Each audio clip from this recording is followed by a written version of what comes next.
en ve mataka ke sarai bona ni vina kalib talanga ve kim nin sema tiku mai na live stream esa vura vura da nga nin do wodi tiku makina sangole talanga ni na waka nui nui vina kalebo ni mara tiki ko na kena ngaravi to na tavi en singa vina keninda nandaru serikali ko ni ngole dava ba anda sertalanga ve kim do na turanga maramanga senibuli vengaravi en kornivuli na mbenga yanuda secondary school na wale bnan dikita tu mai na VTFM na singa bina keninda team mbenga yanuda secondary school 2016 koroin daniwa au wangambula ka wakayandra vendela ni abu tambu au dhabu mbaleta saka na kena mata ni tu wanua umani bata kumbuna mburi mbasanga kena mbuni masiewa na to wata au kere meu tasere keira na linga ni vengiravi erambi wanua mai mera mai waka itavi duindui na sala ni vela koyaki eva wadi eramuria kayadovi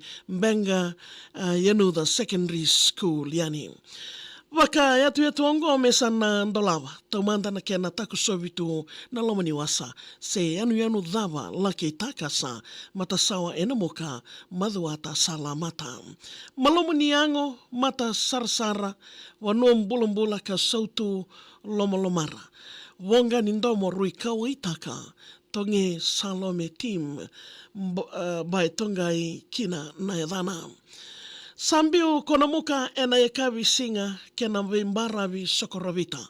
Usoti na uole levo mbata kena liliwa teitei keviti laki lai wakatakatari kotokina. Ki lomani wale na wakatau kene taki, velingomi kaluwudi ana yalo ni vei yangani. Sema titu na sala ni vei wekani, taronga chosese sa yesara na vei tomani. Bewataviu ni mwele sumai ndela ni mwele sumai. Ndela ni waisiliwa taliwa na kena rai. Udhiwai na rewa unangai. Nukutumbu rewa kasakina na ngumbavelo lailai. Na Sali River takoso kandewayani. Lewe ni wanua erawei tawali aki.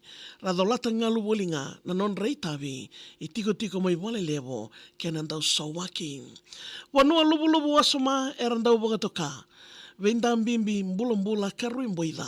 Vei wasa kede ongori ni ndau bagadala sengati tunawoli tokari na isala ninganga.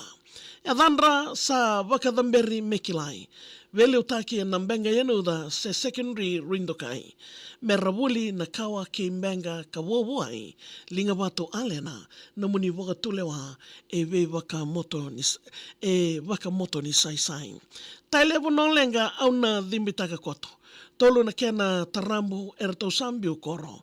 Raleia tumberi na ngone ena sainisi choka ravi weka makawa ke nei tomo winawa levo sikivo tawake ke ro sau doko.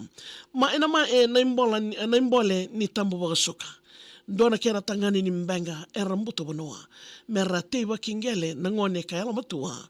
Turanga ino ke na lindi na munikoro e na tikino na koro tumbui wanua.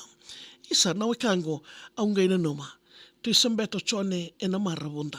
Wuli matai ni kena tarambu namba 2 sivi sere tarvale mera rawata na kawa ke mbenga yanuda. Minibus story ndau tukutuku ni tunga. Na Queen's Highway era didiwa wasoma. Taro vitu endua usa wondo mandala de umbakoro the kana singa Elisa koni wawa. Toso na tolili kadidiwa malua. Sababadi na wanua onakuru warua. Tangange na koro pancha na taya katu wandua meriani muriwanga au wagadhengu niko nivura. Dhangi ra kabesau na wanua. Sorsila na wanga kasoko wanga malua. Rakundu iramo. Woli na leo ni wanua. Ruimara utakindina niko nivura. Rusiate yaranamua. Rambulo vinaka na guturanga tau. Baliwai ke dhambi mbula na edhamun rao. Vinaka waga niu na nomun rao i waga rao. Sarauta merongo o didia ke iongea maina ya tulao. Ki korni wuli kena walni wala lomani. Ki mamilu wudi na itobo ni venga rabi langi. Na dhaka ke senga ni mbau ndato utaki. Ni mbulo vinaka mai na ita tangutu meriani. Tawa ngwile dhavi rauna turanga. Benga yanuda secondary school ero mai kena sua italingani dagadaka. Abjit Swami wataki Gayaneshwar Pillai dhabuti raurawa vina wale wana taki ni wuli nrau matani dhodho taka. Au waka mundu o kina itavi levo sama ingaravi. Vele soni indu e nandui waka itavi taki. Era wuli na ngone embenga ka waka mamautaki e so era sa waka iwola koroi langi. Vina wale wana raivotu sawa. No muni ndoa wata na korni wuli muni tara. Mera wuli no muni kawa karawaka. Ke maimi mai kiana i suai wadana ni suai wadala na ita. Au kere meo sanangai. Ke wai maroa levo nungu wanu andokai.